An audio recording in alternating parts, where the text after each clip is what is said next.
नमस्कार दोस्तों, स्वागत है आपका एक नई वीडियो में। आज मैं आपके लिए हल्द्वानी रिंग रोड से जुड़ी हुई बड़ी डेवलपमेंट अपडेट लेके आया हूँ। पिछले कई सालों से हल्द्वानी रिंग रोड की चर्चा तो हो रही है, लेकिन हर बार खबरें सामने आती हैं कि काम रुक चुका है, डिले हो चुका है। तो आखिर 2026 में ऐसा क्या बदल गया है?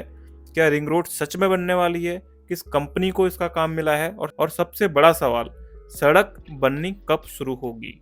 इस वीडियो में हम आपको पूरी जानकारी देंगे, तो चलिए शुरू करते हैं। दोस्तों, मैं अपने इस चैनल पे हल्द्वानी और उसके आसपास के क्षेत्रों में जो डेवलपमेंट के काम हो रहे हैं या फिर होने हैं, उनसे जुड़ी हुई अपडेट्स, प्रोग्रेस रिपोर्ट्स लाता रहता हूं।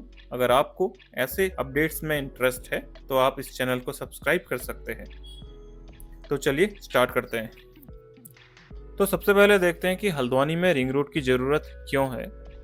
आपको पता ही होगा, हल्द्वानी आज पूरे कुमाऊं का प्रवेश द्वार बन चुका है।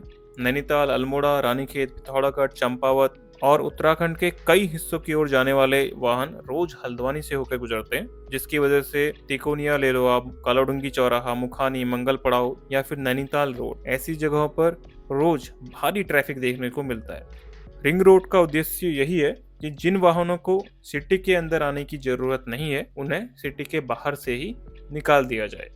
और इसकी हिस्ट्री के बारे में अगर हम थोड़ी बहुत बात करें तो लगभग 10 साल पहले हल्द्वानी रिंग रोड प्रोजेक्ट की शुरुआत हो चुकी थी।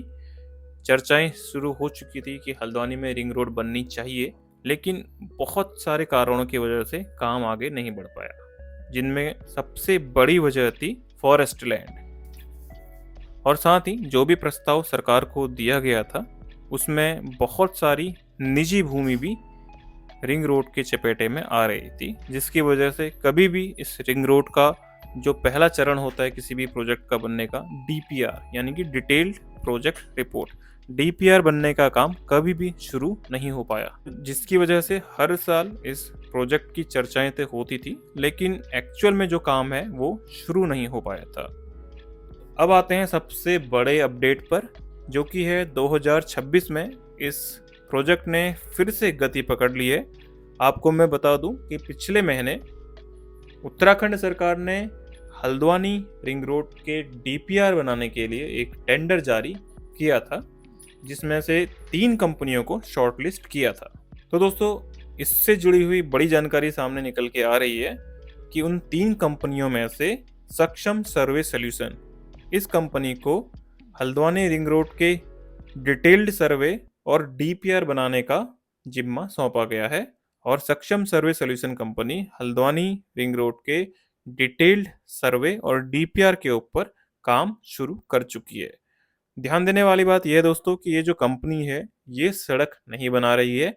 इसका काम डिटेल्ड सर्वे करना, जो रूट्स फाइनल हुए हैं उनके ऊपर और विस्तृत जानकारियां एकत्रित करना, साथ ही जो फॉरेस्ट असेसमेंट है या फिर जो एनवायरमेंटल स्टडी है, कॉस्ट एस्टिमेशन है, इस तरीके के जो काम होते हैं वो यह कंपनी करने वाली है।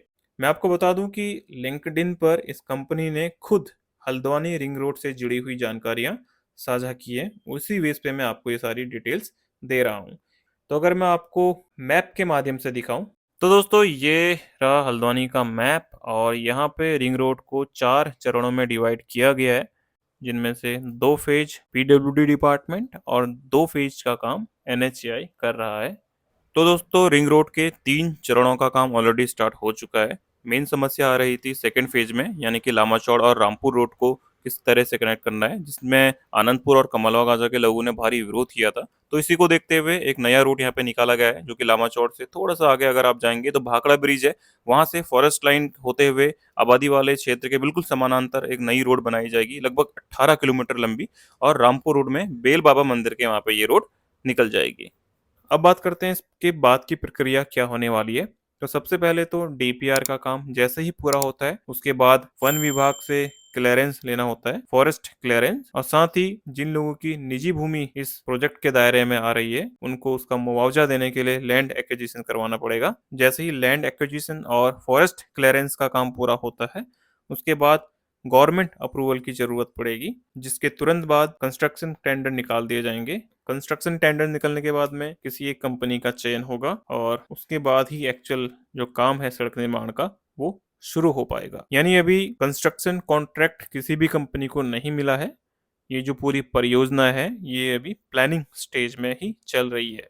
तो दोस्तों, हल्द्वानी में रिंग रोड परियोजना आने से आपके जीवन में क्या प्रभाव पड़ने वाला है, हल्द्वानी कितना बदल जाएगा, इसकी बात करते हैं।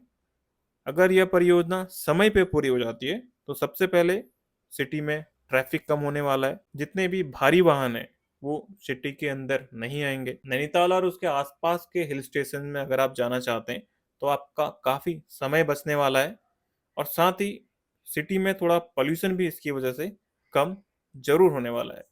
और सबसे बड़ी बात, आने वाले भविष्य में जो डेवलपमेंट है वो सिटी के बाहर की ओर और भी ज़्यादा तेज गति से होगा। हालांकि दोस्तों, अभी ये जो रास्ता है काफ़ी लंबा है, क्योंकि डीपीआर, फॉरेस्ट क्लियरेंस और साथ ही जो लैंड एक्विजिशन है ये थोड़े इंपॉर्टेंट स्टेप्स होते हैं किसी भी प्रोजेक्ट के डेवलपमेंट में। तो काफ़ी समय लगने वाला है। तो दोस्तों, आपको क्या लगता है, हल्द्वानी रिंग रोड सच में बनने जा रही है या फिर पहले की तरह ये परियोजना केवल फाइलों में ही दब के रह जाएगी? अपनी राय कमेंट बॉक्स में जरूर बताएं। अगर आपको ऐसे ही उत्तराखंड और हल्द्वानी की डेवलपमेंट अपडेट्स पसंद आती हैं तो चैनल को सब्सक्राइब करना मत भूलिए। मिलते हैं अगली वीडियो में।